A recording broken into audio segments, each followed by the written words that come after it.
Hello everyone, welcome to I get Bhilai. बच्चों, जैसा आपको मालूम है गेट 2021 का रिजल्ट आ चुका है। और जैसे आई गेट कंप्यूटर साइंस के लिए काफ़ी फेमस है और यहाँ पर भी बहुत सारे बच्चे टॉप 500 के अंदर में अपनी रैंक प्रोड्यूस किए हैं। उनमें से एक स्टूडेंट संस्कार जैन अभी हमारे साथ में है और ये बीआईटी दुर्ग के अंदर में फाइनल ईयर के स्टूडेंट हैं। और फाइनल ईयर में रहते हुए गेट के साथ आई गेट को ज्वाइन करके प्रिपरेशंस करते हुए 277 रैंक इन्होंने प्रोड्यूस किया हुआ है। ये बहुत ही बड़ी बात है कि आप फर्स्ट टाइम में गेट का एग्ज़ाम लिख रहे हैं, कॉलेज के साथ तैयारी कर रहे हैं, बिना ड्रॉप लिए हुए आप फर्स्ट टाइम में 277 रैंक लेके आ रहे हैं। एक सीट आपके आईआईटी में फिक्स तो हो ही जाती, कहीं ना कहीं आपको आईआईटी में मिल ही जाएगा। तो संस्कार, आपको बहुत ही बहुत बधाई कि आपने फर्स्ट टाइम में आपने इतनी अच्छी अच्छी रैंक प्रोड्यूस कर ली है। आपको कैसा फील हो रहा है? Thank you sir. सर मुझे बहुत प्राउड फील होता है। लाइक फर्स्ट टाइम में इतना अच्छा रैंक प्रोड्यूस करना बहुत बड़ी बात है। मतलब जैसे लाखों लोग देते हैं उसमें अंडर 300 रैंक लाना बहुत बड़ी बात होती है। तो इस बिल्कुल बिल्कुल, मतलब मैं तो ये बोलता हूँ कि आप विद इन 1000 रैंक भी आ रहे हैं तो बहुत बड़ी बात है, चूँकि यस एक सर। लाख लोगों ने एग्ज़ाम लिखा है। और अभी तो मुझे मालूम नहीं कि कितने लोगों ने एग्ज़ाम दिया था, कितने इस साल कितने लोगों ने एग्ज़ाम लिखा था, कोई आइडिया आपको? सर जैसे थर्ड ईयर के स्टूडेंट भी अलाउ थे तो थोड़ा 1,30,000 के आसपास लोगों ने दिया होगा। दिया होगा। तो ये बहुत वाकई बहुत ही अच्छी बात है कि आप विद इन 300 के अंदर में एक रैंक प्रोड्यूस कर रहे हैं ऑल ओवर इंडिया के अंदर में। और भिलाई एक छोटे से शहर से, सबसे बड़ी बात तो ये, और एक प्राइवेट कॉलेज में पढ़ते हुए। और जैसे आप रहने वाले कहाँ के, भिलाई में के रहने वाले के बाहर? नहीं सर, मैं होम टाउन दुर्ग है। अच्छा, आप दुर्ग के रहने वाले, यस भिलाई सर। के रहने वाले हैं। Yes sir. तो आपने कैसे, कहाँ से सुना था कि हमें गेट की तैयारी इंजीनियरिंग में करनी चाहिए? मतलब आपका मन कब से, मतलब गेट की तरफ झुकाव कब बना था आपका? सर जैसे मेरी सिस्टर ने गेट की तैयारी की थी तो मेरे को वहाँ से था कि मेरे को भी आगे चल के गेट की तैयारी करनी है। और फिर मैंने जब सेकंड सेमेस्टर में था तब से मैं कॉलेज अपने कोचिंग सर्च करना स्टार्ट कर दिया था कि कहाँ पे मैं अच्छे से अच्छी रैंक प्रोड्यूस कर सकता हूँ। और यहीं क्योंकि मेरा कॉलेज भी यहीं था तो मेरे को भी कोचिंग यहीं से करना था। तो मैंने सर्च किया तो आई गेट भिलाई यहीं पे था। और वहाँ के स्टूडेंट्स लगातार हर साल अच्छे से अच्छी रैंक प्रोड्यूस कर रहे थे तो मैंने भी मन बना लिया कि मैं यहीं यहीं ज्वाइन करूँगा। हाँ, वो तो है कि आपके कॉलेज के जैसे यहाँ पे हर पर ईयर देखते हैं आप लोग, अपने सीनियर्स यस का रिजल्ट देखे हैं, अपने सुपर सीनियर का भी रिजल्ट आपने देखा है, तो यस उनके रिजल्ट काफ़ी अच्छे आए हैं। यस तो एक बच्चों के मन में रहता है कि एक अच्छा ऑप्शन है भिलाई में रहते हुए कि हम गेट की तैयारी कर लें। Yes sir. तो आपने यहाँ पर आई गेट को कब ज्वाइन किया?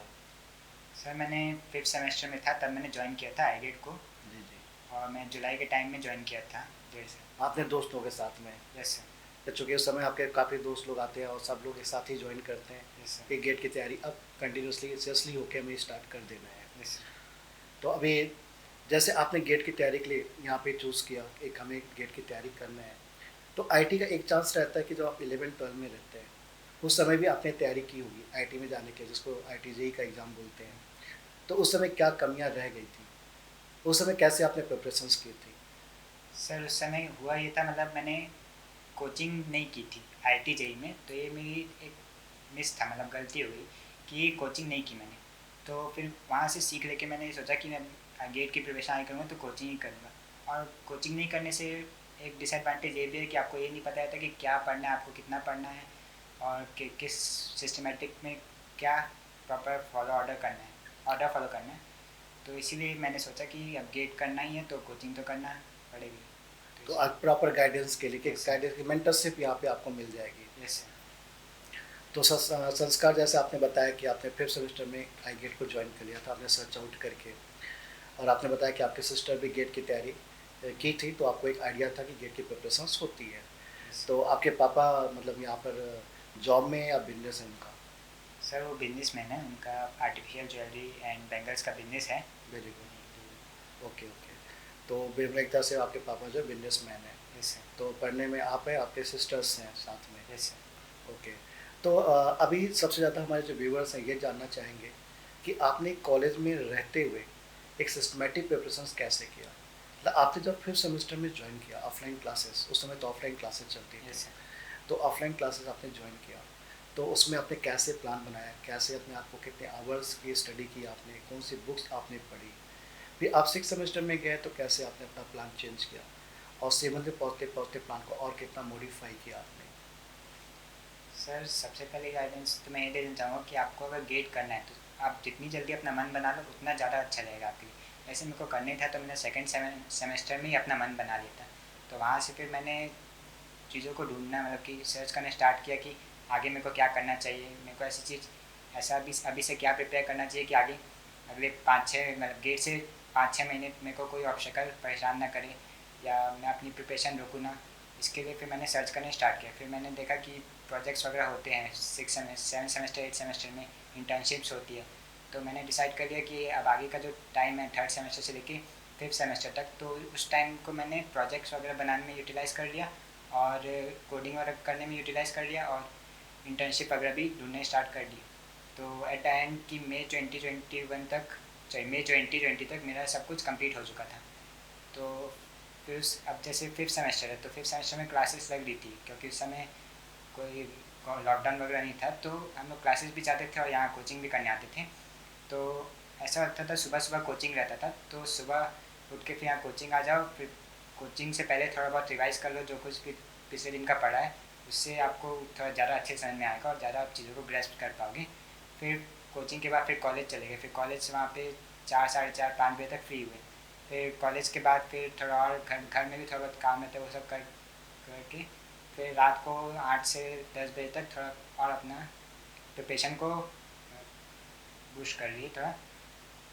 फिर ऐसे ही 5th सेम ऐसे ही चला पूरा। ने आपने बहुत अच्छी बात बताया कि आपने अपना, ये आपको पहले से मालूम था कि हम कॉलेज के अंदर में हमको प्रोजेक्ट बनाने हैं, हमें कोडिंग करनी है, और मतलब क्या क्या चीज़ें इन फ्यूचर आपको लग सकती हैं।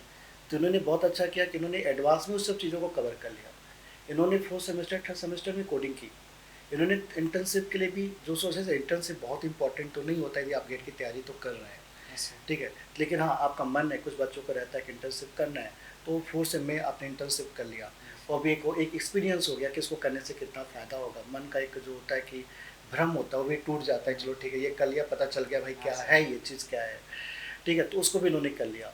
तो ये बहुत अच्छा इन्होंने बताया, और बहुत अच्छी टेक्निक बताया आपको कि यदि आपको लग रहा है कि मुझे गेट करना है, और तो आप जितना अर्ली सोच लीजिए चीज़ों को करना है, जितना जल्दी आप प्लान कर लीजिए, और आपको कॉलेज के अंदर में जो चीज़ें रिक्वायरमेंट उसको पहले से करके रख लीजिए, तो आपकी जर्नी थोड़ा और ईजी हो जाती यस है। सर। तो 6th सेमेस्टर में फिर कैसे किया आपने? सर तो 5th सेमेस्टर में कितने नंबर ऑफ सब्जेक्ट आपने कंप्लीट कर लिए थे? सर जैसे 5th सेमेस्टर में मैंने यहाँ पे DS एल्गो और डाट क्या बोलते हैं DLD टी ओ सी भी हो गया। TOC CD, ये सारे सब्जेक्ट मतलब ऑलमोस्ट 6 to 7 सब्जेक्ट मैंने अच्छा, मैं एक भी कंप्लीट चीज़ कर देखा लिए। था कि आपने सीनियर के बैच में भी आते थे पढ़ने के लिए, हाँ सर, क्योंकि उस समय OS चल रहा था, तो मैंने सोचा कि ऑपरेटिंग सिस्टम। हाँ, और हम लोग का क्या बोलते हैं कॉलेज में भी था वो सब्जेक्ट, तो मैंने सोचा कि इस समय मैं प्रिपेयर कर लेता हूँ, अभी आगे काम आएगा ये चीज़। और ये काम भी आया आगे, क्योंकि जैसे कोरोना हो गया तो ऑफलाइन क्लासेस बंद हो गई थी। हाँ, तो उसमें कोई फ़ायदा नहीं होता। तो देखिए ये भी इनका एक मतलब था कि ये क्लास मिस नहीं करते थे, ये क्लासेस को प्रॉपरली हैंडल करते थे, मतलब आके अटेंड करते थे, और इन्होंने, इनका विज़न बहुत ही क्लियर था, और ये अपने सीनियर के बैच में भी आके जो सब्जेक्ट चलते थे, जैसे इनके कुछ दोस्त लोग थे वो लोग नहीं आते थे, एक सीनियर का बैच चल रहा है उसमें कौन जाएगा, लेकिन ये बैठे रहते थे कि मैं इनको सीनियर का बैच भी अटेंड करना है। तो इनको फ़ायदा भी हुआ उस चीज़ का। जैसे ऑपरेशनल में पढ़ा था उस टाइम में ऑफलाइन के अंदर में, तो मैंने देखा इनको कि अटेंड करते हो, मैंने कहा चलो ठीक है तुम अटेंड कर लो तो कर लो, कोई इशू नहीं है, और इन्होंने अटेंड कर लिया, और उसके बाद लॉकडाउन भी हो गया। हाँ सर। तो लॉकडाउन हो गया तो उनको एक फ़ायदा हुआ कि वो सब्जेक्ट का पहले ही कंप्लीट हो गया था। जैसे अब लॉकडाउन हुआ तो लॉकडाउन में फ़िलहाल हम लोग कुछ ही दिन तक अपनी क्लासेस बंद रही, हाँ उसके बाद हम लोग ऑनलाइन में कन्वर्ट हो गए थे। तो अब आप तो ऐसे स्टूडेंट है कि ऑफलाइन भी आपने पढ़ा हुआ है और ऑनलाइन भी आपने यहाँ पे अटेंड किया हुआ है, ठीक है, तो कितना डिफरेंस लगा आपको? सर, ऑनलाइन में थोड़ा डिस्टर्बेंस होता है, घर में भी जैसे घर में अगर पढ़ो तो थोड़े बहुत काम भी रहते हैं, बीच में आ जाते हैं, तो वो भी करना रहता है, लेकिन ऑफलाइन में पूरा फोकस नहीं रहता है, तो ऑफलाइन ज़्यादा वेरिएबल रहता है एज़ कम्पेयर टू ऑनलाइन। तो ऑफलाइन ही बेस्ट है। और ऑनलाइन ऑनलाइन भी ठीक है, मतलब इतना बुरा भी नहीं है, क्योंकि ऑनलाइन में जैसे रिकॉर्डेड वीडियो आपको मिल जाती है, तो आप उसको बाद में भी देख सकते हो। लेकिन ऐसा है कि अगर आप सोचोगे कि बाद में देख लूँ, तो वो नहीं हो पाता है। मतलब उसमें आपको सेल्फ डिसिप्लिन होना बहुत ज़रूरी हाँ है ऑनलाइन क्लासेस के अंदर में। हाँ, ये मैं बहुत ही बोलना चाहूँगा आपको। ऑफलाइन में क्या होता है कि आप क्लास के अंदर में एक बार घुस गए, आपने पढ़ना स्टार्ट कर दिया, मतलब 2 घंटे तक 2.5 घंटे तक आप क्लास के अंदर ही बैठे रहेंगे, करते रहेंगे। ऑनलाइन में प्रॉब्लम क्या होता है कि मान लीजिए आप ऑनलाइन क्लास पढ़ रहे हैं, लाइव क्लासेस पढ़ रहे हैं, अचानक से किसी का व्हाट्सअप आ गया किसी दोस्त का, तो आपने उसको रिप्लाई करने में बिजी हो गए, मतलब सेल्फ डिसिप्लिन नहीं है। या किसी ने फोटो पोस्ट की इंस्टाग्राम में, अचानक से आपको देख के तो आप देखने में चले गए। तो इधर की क्लासेस भी आपकी जो मतलब सेल्फ डिसिप्लिन नहीं है, तो आपके लिए भी ऑनलाइन क्लासेस काफ़ी नुकसानदायक होंगी। फिर आप सोचो चलो सर तो अपना वीडियो लेक्चर दे ही देंगे, ऐप के अंदर में आ जाएगा और मैं इसको कर लूँगा। लेकिन आपने ऐसा करते करते आपने 10 दिन मान लिया आपने क्लास अटेंड की ही नहीं, और 10 दिन के वीडियोज़ भी आपने नहीं देखे, तो धीरे धीरे आपका इकट्ठा होते जाएगा हाँ सर, और एक बर्डन सा हो जाएगा, बर्डन सा हो जाता है, फिर वो करने का भी मन नहीं करता है। फिर आप वो छोड़ ही हाँ देते हो। वही। हाँ, तो ये चीज़ बच्चों बिल्कुल ध्यान रखिएगा। अभी ऑनलाइन क्लासेस सभी जगह पे चल रही हैं। जितने लोग भी ऑनलाइन क्लासेस अटेंड कर रहे हैं, ऑनलाइन क्लासेस ख़राब नहीं होती, ऑनलाइन क्लासेस काफ़ी अच्छी होती है।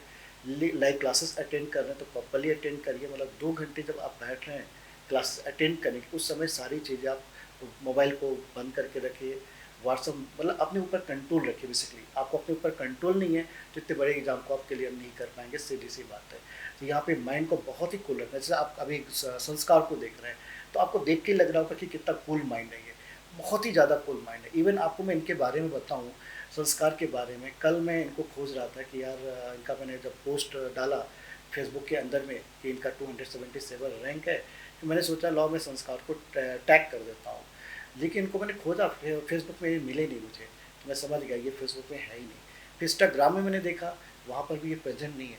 तो आप सोशल मीडिया में कहीं नहीं है, नहीं सर, जैसे मैं लिंक्डइन में हूँ, व्हाट्सएप में हूँ, वैसे यही 2 चीज़ में नहीं मतलब जो चला। एकदम नेसेसरी चीज़ है हाँ सर, बस। उसी में है, हाँ सर। और फेसबुक इंस्टाग्राम में नहीं है। बस यूट्यूब में। तो कि आज की डेट में ऐसा बच्चा होना बहुत डिफिकल्ट काम है यार, नहीं कि सर, आज की डेट में मतलब कोई फेसबुक नहीं यूज़ कर रहा है, इंस्टाग्राम नहीं यूज़ कर रहा है। नहीं सर, ऐसा कुछ वो नहीं है। मतलब आप सेल्फ कंट्रोल रखोगे तो सब हो जाएगा उसमें। मतलब आपको इंटरेस्ट बड़ी नहीं हो सब चीज़ों में हाँ, उतना ज़्यादा, मतलब जिसमें सेल्फ कंट्रोल बहुत हाँ। ज़्यादा है आपको अपने ऊपर। हाँ सर, वो सेल्फ कंट्रोल तो वाकई यार आपको लाइफ में कुछ करना है तो सेल्फ कंट्रोल तो करना ही पड़ेगा। सेल्फ कंट्रोल ही नहीं है आपका अपने ऊपर, तो इतने बड़े एग्जाम को आप डिसिप्लिन में नहीं है, तो इतने बड़े एग्जाम को वाकई आप मुश्किल हो जाएगी थोड़ी सी आपके लिए। तो जैसे आप मतलब आप जब ऑनलाइन क्लासेस के अंदर में गए तो आपका शेड्यूल थोड़ा सा तो बिगड़ा होगा ना, ऑफलाइन से ऑनलाइन ऑनलाइन में जाने से। हाँ सर, शुरू शुरू में तो दिक्कत आई थी थोड़ी। हाँ, जैसे शुरू 10 बजे से बैठ जाओ, फिर 1 डेढ़ बजे तक बैठे रहो, फिर उसके बाद दूसरी क्लास स्टार्ट होगी शाम को, वो भी करो, तो नोट्स भी प्रॉपर नहीं बन पा रहे थे। तो शुरू शुरू में थोड़ा 1 आध महीना थोड़ा दिक्कत हुई, लेकिन उसके बाद फिर आदत तो बन जाती है, फिर उसके बाद फिर एक मतलब स्पीड में आ ही हाँ जाते हैं, फ्लो आ फ्रिक्वेंसी गया। मैच होने लगते हैं, हाँ फ्लो भी बन जाता है। चूँकि आदत नहीं थी कभी ऑनलाइन हाँ। क्लासेस उतना ज़्यादा पढ़ने की, चूँकि हमारा फाइनल ईयर में था तो क्लासेस भी कुछ ज़्यादा लग रही थी, मॉर्निंग में भी इवनिंग में भी, और उसके नोट्स भी बनाना है, हाँ सर। और फिर उसका पीडीएफ आ रहा है तो पीडीएफ को भी देखना है, कुछ छूट हाँ गया सर। है तो ये सब चीज़ें थी। तो यहाँ पे जो हम लोग लाइव क्लासेस लिए, जैसे आपने, मैं देखूँ यहाँ पे हम लोग ने 10-10 घंटे भी लाइव क्लासेस लिए हैं आप लोगों के लिए, कि हमें ये था कि एक मतलब ये बोल सकते हैं कि हमको था कि किसी का नुकसान ना हो, हाँ जो सर। बच्चे हमारे पास ऑफलाइन में, चूँकि हम जाने इसलिए जाते हैं कि हम बच्चों को चाहते हैं कि अच्छा से अच्छा प्रोड्यूस करें, क्योंकि आपका सक्सेस ही हमारा सक्सेस है। हाँ सर। आज हमको कोई जानता है तो हमारे स्टूडेंट की वजह से जानता है हम्म, कि इनके स्टूडेंट यहाँ यहाँ पे काम करते हैं या यहाँ पर आईआईटीज़ के अंदर में है। हम्म, हमारा जो एलुमनी नेटवर्क कितना स्ट्रॉन्ग है, हम्म, तो हमें एक डर था कि कहीं लॉकडाउन में हमारी क्लासेस बंद ना हो जाए हाँ सर। स्टार्टिंग में, चूँकि हम लोग ऑनलाइन में थे ही हाँ नहीं। लेकिन मतलब बोल सकते हैं कि भगवान की दया से हम लोगों ने अपने आप को जल्दी से जल्दी कन्वर्ट कर लिया, और क्लासेस भी बहुत ही प्रॉपरली ढंग से लगाई, और मतलब सबका मतलब जो क्लासेस थी बहुत ही जल्दी, मतलब 2 महीने पहले ही उन्होंने ख़त्म भी कर दिया सारे कोर्स को, और फिर आप टेस्ट के अंदर में भी चले गए। हाँ। तो कुछ एक्सपीरियंस ऑनलाइन क्लासेस का बताएंगे आप यहाँ पर? सर ऑनलाइन क्लासेस यहाँ पर अच्छे से पढ़ाते हैं सर। जैसे क्वेश्चन पूछते हैं ना, तो उसका जवाब दो। आप ऐसे स्टिल बैठे रहोगे सिर्फ कि कुछ नहीं कर रहा हूँ, बस सुने जा रहे हो, लिखे जा रहे हो, तो उससे आपको कोई फ़ायदा नहीं होने वाला ज़्यादा। मगर आप आंसर दोगे ना तो आपका दिमाग भी चलेगा। ऐसे पैसा नहीं है कि सिर्फ बैठ के लिख रहे हैं। तो एक ये चीज़ आप ध्यान में रखिए। और बाकी ऑनलाइन क्लासेस हर जगह होती है, लेकिन जैसे जैसे मतलब क्वालिटी भी डिपेंड करती है कि कौन कैसा पढ़ा रहा है। जैसे आप यूट्यूब में देखेंगे तो बहुत सारे लोग ऐसे ही पढ़ाते रहते हैं। उनका कुछ ये नहीं है कि कहाँ से स्टार्ट करना है, कहाँ पर एंड करना है। वो बस रैंडम कहीं से भी स्टार्ट कर देंगे और कहीं पे भी एंड कर देंगे, और आप समझोगे वो एकदम सरल चीज़ बता के चले जाएंगे और आपको लगेगा कि आपने पढ़ लिया वो चीज़। लेकिन ऐसा नहीं। जब तक आप कोई अच्छी कोचिंग नहीं करोगे, कुछ अच्छा से नहीं प्रिपेयर नहीं करोगे, तब तक आपको फ़ायदा नहीं होने वाला है, ये बात श्योर है। तो वो ये कि आपको कोचिंग करना चाहिए, और ऑनलाइन ऑफलाइन से ज़्यादा फ़र्क नहीं पड़ेगा। बस आपको ये आपको सेल्फ कंट्रोल रखना है, सेल्फ डिसिप्लिन रहना है, और चीज़ों को अच्छे से समझना है। हाँ, मतलब एक प्रॉपर कंटेंट आपको चाहिए हाँ कि आपको आपका जो चैप्टर के बीच में लिंक है वो आपको बना होना चाहिए। आपको पूरे सब्जेक्ट ऐसा नहीं होता, देखो आप आधा अधूरा पढ़ेंगे तो आप इस एग्ज़ाम को वाक़ई नहीं क्लियर कर पाएँगे। आपको एक सिस्टमैटिक प्रिपरेशन चाहिए, हर चैप्टर बीच में कनेक्शन आपको चाहिए, हर एक बारीकी उसको समझना पड़ेगा, क्योंकि जो आप क्वेश्चंस बना रहे हैं वही क्वेश्चन सेम का सेम वहाँ नहीं आएगा। वहाँ पे जो क्वेश्चंस आते हैं, मल्टीपल कंसेप्ट के क्वेश्चंस आते हैं, उनको आपको असेंबल्ड करना पड़ता है। तो जब तक आपका ब्रेन नहीं चलेगा तब तक आप कैसे उस क्वेश्चन को हैंडल कर पाएँगे। तो संस्कार आपने जब स्टार्ट की थी प्रिपरेशन, आपने लॉकडाउन से पहले भी आपने ऑफलाइन लिया, फिर ऑनलाइन लिया आपने, तो जब आपने ये सब कोर्स तो आपका चल ही रहा था। देखिए एक पार्ट होता है टेस्ट का, कि चूँकि अपने आप को वैलिडेट करना है, तो टेस्ट बहुत इंपॉर्टेंट लगता है, क्योंकि यदि आप टेस्ट नहीं लिख रहे हैं तो इतने बड़े एग्जाम को आप क्लियर नहीं कर सकते। हमें जैसे मैं बार बार एक फोर्स करता था आप लोगों को कि नहीं आज तुमको टेस्ट देना ही पड़ेगा। तो टेस्ट आपने कब से स्टार्ट किया था और कौन कौन से टेस्ट सीरीज आपने ज्वाइन किया था? सर टेस्ट तो ऐसा है कि टेस्ट आप तभी दोगे जब आप उस सब्जेक्ट के बारे में जानोगे। तो लेकिन होता क्या है कि जैसे फिफ्थ सेमेस्टर में आपने डिजिटल पढ़ लिया या कोई भी सब्जेक्ट पढ़ लिया, तो उसके बाद आप उसको रिवाइज़ नहीं करते हो। आप सोचते हो कि पहले मेरे सारे सब्जेक्ट खत्म हो जाए, फिर मैं सारे सब्जेक्ट को एक साथ रिवाइज़ करूँगा, फिर लास्ट में टेस्ट में आऊँगा। लेकिन ये गलत स्ट्रैटेजी है, ऐसा नहीं करना चाहिए आपको। आपको मतलब जैसे करीब जैसे मई से ही आपको सब्जेक्ट रिवाइज़ करने स्टार्ट कर देना चाहिए, और करीब जून जुलाई या अगस्त से पहले, अगस्त तक आपको टेस्ट देना स्टार्ट कर ही देना चाहिए। मतलब कि जो छोटे छोटे टेस्ट होते हैं सब्जेक्ट वाइज टेस्ट, वो आपको स्टार्ट कर देना चाहिए अगस्त में। अगस्त सितंबर अक्टूबर मैंने 3 महीने सब्जेक्ट वाइज टेस्ट किए थे, और फिर अक्टूबर में मैंने थोड़े जो फुल टॉपिक वाइज टेस्ट होते हैं वो पूरे कंप्लीट कर लिए थे। फिर उसके बाद दिसंबर 3rd या 1st से मैंने फुल एंड टेस्ट देने स्टार्ट किए थे। फिर जैसे जैसे पूरा दिसंबर और पूरा जनवरी पूरा मैंने फुल एंड टेस्ट दिए थे। और मैंने टेस्ट सीरीज़, एक तो सर की टेस्ट सीरीज़ ज्वाइन की थी आईगेट की, वो बहुत अच्छी है, उसकी क्वालिटी कंटेंट भी अच्छे है और वहाँ पे आपको क्वेश्चन गलत भी ज़्यादा नहीं मिलेंगे। और दूसरी मेड इजी की थी, मेड इजी भी अच्छी है, बस उसमें ये है कि क्वेश्चन थोड़े से गेट के लेवल से थोड़े हाई रहते हैं। और बाकी मैंने एस की एक ज्वाइन की थी, एस की टेस्ट सीरीज़ मतलब कि ज़्यादा थ्योरी बेस्ड रहती है। अगर आपको अपनी थ्योरी स्ट्रॉन्ग करनी है तो आप एस की टेस्ट सीरीज़ ले सकते हैं। तो ये बहुत अच्छा प्लान आपने बताया कि आपको आपने को, वैसे हमारे आई गेट का एक कल्चर भी है कि हम लोग जुलाई से यहाँ पे टेस्ट स्टार्ट कर देते थे। अभी तो हम लोग अप्रैल से स्टार्ट करने वाले इस साल से, और लेकिन पहले जो हमारा कल्चर था कि हम जुलाई से टेस्ट स्टार्ट करते थे, subject wise, topic wise, subject wise, और अक्टूबर लास्ट तक ख़त्म कर देते हैं, या नवंबर लास्ट तक, कि नवंबर लास्ट तक आपके सारे टेस्ट ख़त्म हो जाने चाहिए, खासकर चैप्टर वाइज और सब्जेक्ट वाइज। और मैंने एक कल्चर यहाँ पे बना के रखा हुआ है कि हम फोर्स करना स्टार्ट कर देते हैं बच्चों को कि आपको दिसंबर 1st से ही मॉक में जाना है, भले आपके प्रिपरेशन हुई हो चाहे आपके प्रिपरेशन ना हुई हो। क्या आपने जब मॉक टेस्ट देना स्टार्ट किया तो क्या आपको ऐसा फील हो रहा था कि मेरी प्रिपरेशन 100% हो गई है? हाँ सर, क्योंकि उस समय मैंने ना मतलब पूरे सब्जेक्ट कंप्लीट करने के बाद ही मॉक स्टार्ट किया था। मेरा नवंबर एंड तक मेरे सारे सब्जेक्ट कंप्लीट हो चुके थे, तो मैं दिसंबर में अपना फुल एंड देने स्टार्ट कर तो दिया था। जैसे आपने पहला फुल मॉक टेस्ट दिया तो कुछ झटके भी लगे होंगे, मार्क्स कम आए होंगे तो? नहीं सर, पहले पहले टेस्ट में मेरे 80 मार्क्स आए थे। 80 नंबर आ गया, हाँ खतरनाक सर। है, तो बहुत ही अच्छा हो गया फिर तो। हाँ सर। तो आपका कॉन्फिडेंस और बूस्टअप हो गया होगा हाँ सर, वही। कि आपको लगा कि अब मुझे सिर्फ मॉक ही मॉक देना है। बिल्कुल सर। तो पहला मॉक टेस्ट किसका दिया था आपने?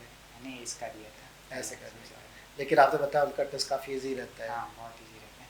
और इसलिए आपके 80 नंबर आ हाँ। गए। ये तो बहुत अच्छी बात है बच्चों, देखो आपके मार्क्स बहुत अच्छे आ रहे हैं तो बहुत बढ़िया बात है ये तो। लेकिन स्टार्टिंग में नेचुरली ऐसा होता है कि आपके मार्क्स थोड़ा से कम हो जाते हैं, तो उससे डरने की ज़रूरत नहीं है, आपको अपने आप को इम्प्रूव करना है। आपने 10 क्वेश्चन में 5 क्वेश्चन बने, 5 नहीं बने, 5 क्यों नहीं बने, उसको आपको एनालिसिस करते रहना पड़ेगा। ऐसे ही करते रहेंगे आप भी? हाँ सर, बिल्कुल। जब जैसे टेस्ट खत्म हो जाता है तो मेन पार्ट तो एनालिसिस का रहता है। अगर आप सोचोगे कि मतलब कि आपने बस देख लिया कि मेरे ये क्वेश्चन गलत है, और फिर आप सोचो कि ठीक है अब अगली बार से मैं इनको ध्यान में रखूँ, तो ऐसा नहीं होता। अगली बार मतलब आप इतने टेस्ट दे दोगे कि आपको ये याद नहीं रहेगा कि मैंने कौन सा क्वेश्चन में क्या गलती की थी। तो आप अपनी एक मिस्टेक लिखते रहो कहीं ना कहीं। मैं भी लिखता था, हर सब्जेक्ट के पीछे मेरी मिस्टेक्स लिखी रहती थी, तो बाद में भी काम है। जैसे गेट के एक हफ्ते पहले मैं अपनी मिस्टेक्स को रीड करके मतलब कि कोशिश किया कि गेट में वो मिस्टेक रिपीट ना हो। और बाकी फिर आपको इंपॉर्टेंट पॉइंट्स वगैरह जो भी टेस्ट में मिल रहे जो आपने कहीं नहीं पढ़े वो उनको कहीं नोट कर देता। तो ये भी लास्ट टाइम रिवीजन में आपको बहुत काम आएंगे। हाँ, मतलब कुछ ऐसे नए कंसेप्ट आपको टेस्ट के अंदर मिल Yes, रहे हैं तो फिर उसका एक शॉर्ट नोट्स बनाते जाओ। हाँ सर। तो मैंने एक चीज़ आपको देखा कि संस्कार, आप जो है कोचिंग में आके ही दिन में बैठे रहते थे, हाँ सर। और खासकर लास्ट 1 मंथ या 2 मंथ में, हाँ, पूरा जनवरी। पूरा जनवरी, मतलब मैंने देखा एक चीज़ यहाँ पे, संस्कार को देखा और उज्ज्वल, उज्ज्वल भी हाँ। तुम्हारे साथ में आता यस था। सर, उज्ज्वल की जो रैंक 99 है, दोनों दोस्त हैं, सर दोनों 75। सॉरी 75 है। उज्ज्वल की जो रैंक है 75 है, 99 दिप का है। Yes sir. ओके, तो 75 रैंक है उज्ज्वल की, दोनों साथ में आते थे, बस 2 दिन भर बैठे रहते थे लोग यहाँ पे, अपना टेस्ट देते थे और अपने आप को एनालाइज करते थे। और मतलब अच्छा एक, तो आप तो दिन भर क्या करते थे, मतलब एक शेड्यूल बताएंगे आप कि कितने आवर्स, जैसे आप फिर सेमेस्टर से आपने बोला कि मुझे कि 4 घंटे के आसपास आप पढ़ते थे, यस नियर सर। अबाउट, तो आपने अपने आवर्स को कैसे कैसे इंक्रीज किया था आपने? सर जैसे फिफ्थ सेमेस्टर से जैसे मैंने स्टार्ट किया, तो स्टार्ट में थोड़ा मतलब कि थोड़ा एनर्जी रहती है कि अब करना ही है, तो अब स्टार्ट, तो शुरू शुरू में डिजिटल स्टार्ट होता है यहाँ पे, तो मैंने डिजिटल जैसे यहाँ पे हो जाता था फिर घर जाके रिवाइज कर लेता था। तो मैं शुरू शुरू में करीब फिफ्थ सेमेस्टर तक मैं 4 घंटा डेली पढ़ता ही था, और कोचिंग और घर को मिला, क्योंकि उस समय उतना बर्डन नहीं रहता, सब्जेक्ट भी कम कवर हुए रहते हैं, तो आपको इतना करने की ज़रूरत नहीं पड़ती। लेकिन जैसे जैसे सिक्स सेमेस्टर आते रहते हैं, सिक्स सेमेस्टर एंड होते जाते हैं, तब तक आपके सब्जेक्ट्स बढ़ते चले जाते हैं, तो फिर अब आपके ऊपर बर्डन रहता है कि आपको रिवाइज़ करनी है चीज़ें।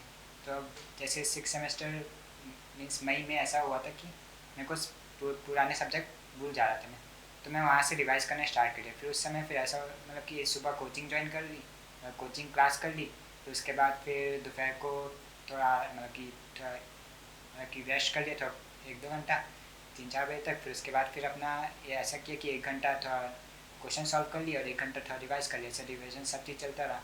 तो ऐसे फिर 5-6 घंटा ऐसे थोड़ा इंक्रीज़ कर करके फिर ये हो गया था कि मतलब लास्ट में जैसे नवंबर एंड तक मेरे को सोच दिया था कि ये प्रिपरेशन ख़त्म करनी है, तो लास्ट लास्ट में थोड़ा ज़्यादा पढ़ लिए, मतलब 8 घंटा करीब चल गया था। लेकिन उसके बाद जैसे ही आपके प्रिपरेशन एक बार ख़त्म हो जाएगी, फिर आपको उतनी मेहनत नहीं लगेगी, फिर उसके बाद आपको बस टेस्ट देना है, उसका एनालिसिस करना है और रिविजन करना है, बस आपके पास 3 काम रहेंगे दिन में, और आपको कुछ भी नहीं करना है। तो टाइम तो मैनेज हो रिवीजन जाएगा। के लिए कुछ स्पेशल कुछ टेक्निक यूज़ करते थे आप? क्योंकि ये रिवीजन के लिए काफ़ी लोग पूछते हैं कि हाँ रिवीजन कैसे करना चाहिए। सर, रिवीजन ऐसा है कि मैं ऐसा करता था कि मैं सब्जेक्ट्स में टाइम डिवाइड कर लेता था, कि मेरे को 1 घंटा ये सब्जेक्ट रिवाइज करना है, 1 घंटा ये सब्जेक्ट रिवाइज करना है, 1 घंटा ये सब्जेक्ट रिवाइज करना है। ऐसा में कि ऐसा नहीं करता था कि एक दिन में ही सारा सब्जेक्ट रिवाइज कर रहा हूँ, ऐसे करने से ये थोड़ा बोरिंग लगता है और मन भी नहीं लगता है। तो इसमें और आगे आपको देना तो सारे सब्जेक्ट का एक ही साथ है, तो वही है कि आप जितनी जल्दी अपने आप को एनवायरनमेंट में ढालो उतना ज़्यादा अच्छा है आपके लिए। तो एक सब्जेक्ट को कितनी बार आप रिवाइज करते थे?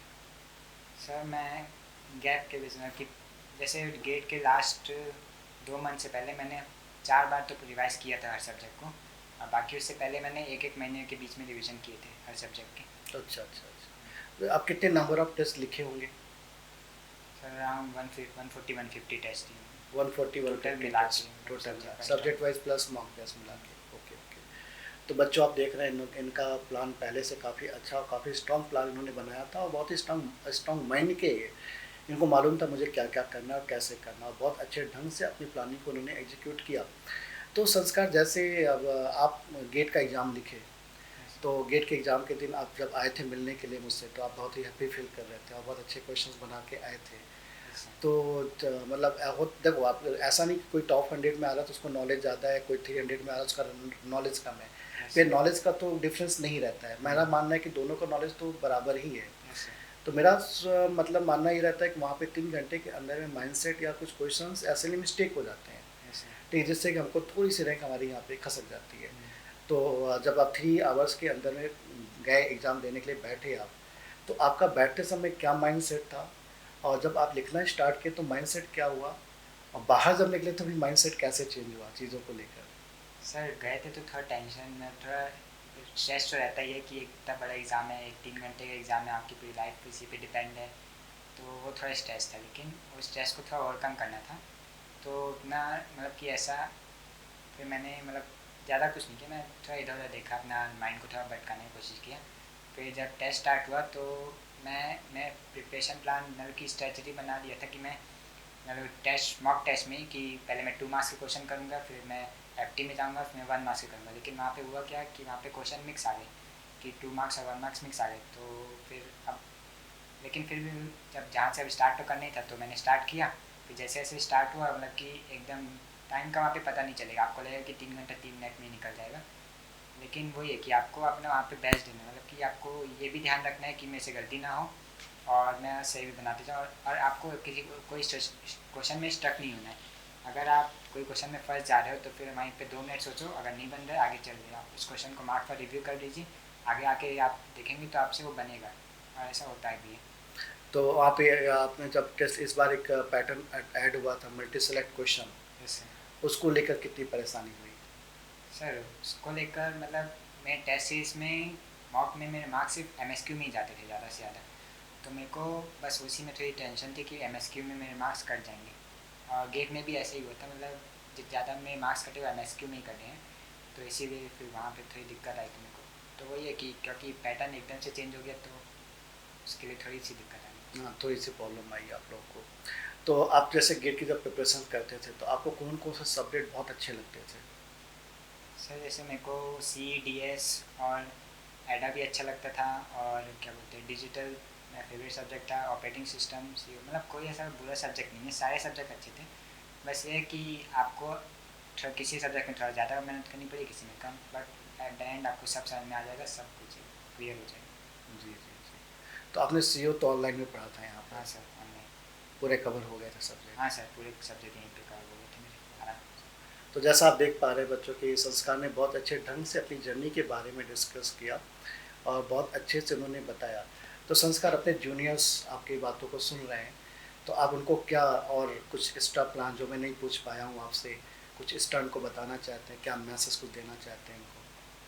सर मैसेज यही है कि आपको अगर कुछ चीज़ मतलब कि लाइफ में चाहिए, अगर आपको अपनी लाइफ थोड़ी अच्छी बनानी है, मतलब अगर आपको IIT प्लान है आपका आगे चल के, IIIT प्लान है, तो आपको फिर अभी से स्टार्ट कर देना चाहिए प्लान। और आप ये मत सोचिए कि अभी मेरे पास बहुत सारा टाइम है, आपका मतलब कि टाइम का कुछ नहीं है, वो तो निकल जाएगा, आपको पता भी नहीं चलेगा, और टाइम कब गेट का एग्ज़ाम आ जाएगा आपको, फिर आपको ही दिक्कत होगी। तो आगे चल के ये है कि अभी से लगने स्टार्ट कर जाओ, और मतलब कि अभी से अपने आप को मोटिवेटेड रखो और प्रिपरेशन स्टार्ट कर दो अच्छे से। हाँ, अभी से लग जाओ कुल हाँ मिला सर। के और वेल प्लान रहो आप। Yes sir. मतलब यहाँ पे आलस मत करो भाई, हाँ। क्योंकि अभी ऑनलाइन में क्या हो रहा है ना, लोग आलस बहुत ज़्यादा कर जा रहे हैं। हाँ सर वही ऑनलाइन अभी में घर के अंदर में है, हम्म, तो अब 1-2 दिन पढ़ते हैं, फिर 2-3 दिन नहीं हम्म, पढ़ते हैं, फिर स्टार्ट करते हैं, तब तक चीज़ें लेट हो जाती हैं, हाँ। तो फिर इनको लगता है अब हो ही नहीं पाएगा और छोड़ हाँ देते सर। हैं चीज़ों को। तो छोड़ना ऑप्शन नहीं बच्चों, पकड़ के रखना पड़ेगा, अदरवाइज़ आपका ही फ्यूचर आगे जाके थोड़ा-सा दिक्कत होगा आपको। इसलिए बिल्कुल लगे रहिए, संस्कार की बातों पे ध्यान रखिए आप लोग और करते रहिए। All the best. Thank you. Thank you.